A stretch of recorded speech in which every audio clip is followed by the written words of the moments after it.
¿Eres condenado? ¿Qué dice la palabra de Dios a través del Evangelio según San Juan, capítulo 3, versículo 18? Dice la Escritura: el que en él cree no es condenado, pero el que no ha creído ya ha sido condenado porque no ha creído en el nombre del unigénito Hijo de Dios. Amén, gloria a Dios por esta palabra. Aquí quiero hacer un paréntesis. ¿Qué significa el nombre de nuestro Señor Jesucristo? En el Evangelio según San Mateo, capítulo 1, versículo 21, nos dice la Escritura: y dará a luz un hijo, y le llamarás Jesús. ¿Por qué?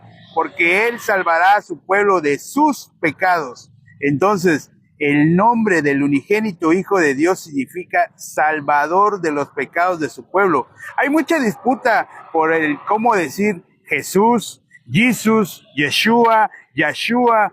No es el idioma en que se diga, sino lo que significa en realidad el nombre de nuestro Salvador, Salvador de los pecados de su pueblo. Muchas personas omiten la última parte, pecados. ¿A qué se deberá?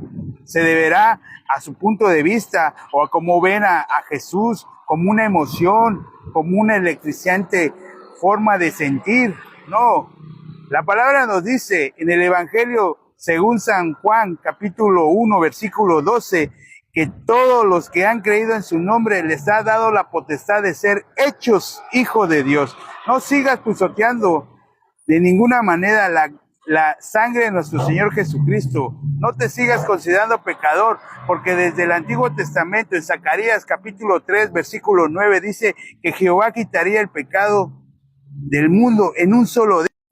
Entonces, ahora que ya conoces qué significa el nombre de nuestro Señor Jesucristo, te sigues considerando condenado, porque la condenación va a venir para los que no han creído.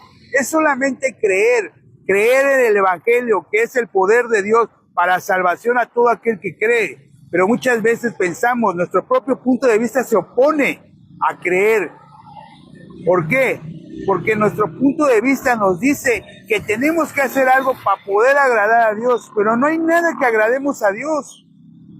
Todo el que agrada a Dios es solamente nuestro Señor Jesucristo. Su palabra lo dice en San Mateo capítulo 3, versículo 17. Este es mi amado Hijo en quien tengo complacencia. Nosotros solamente tenemos que creer en aquella obra redentora que hizo Jesucristo hace más de 2000 años en la cruz del madero. Con esa sangre nos lavó de nuestros pecados, dice la palabra en Apocalipsis capítulo 1, versículo 5.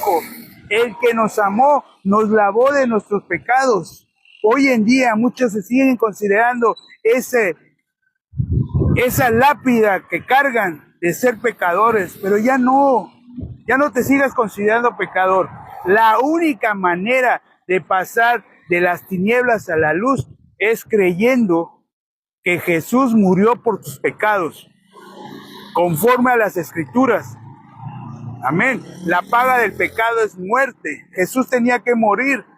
¿Para qué? Para que nosotros fuéramos lavados de nuestros pecados, y cuando Él resucitaría al tercer día, nos justificaría ante el Padre.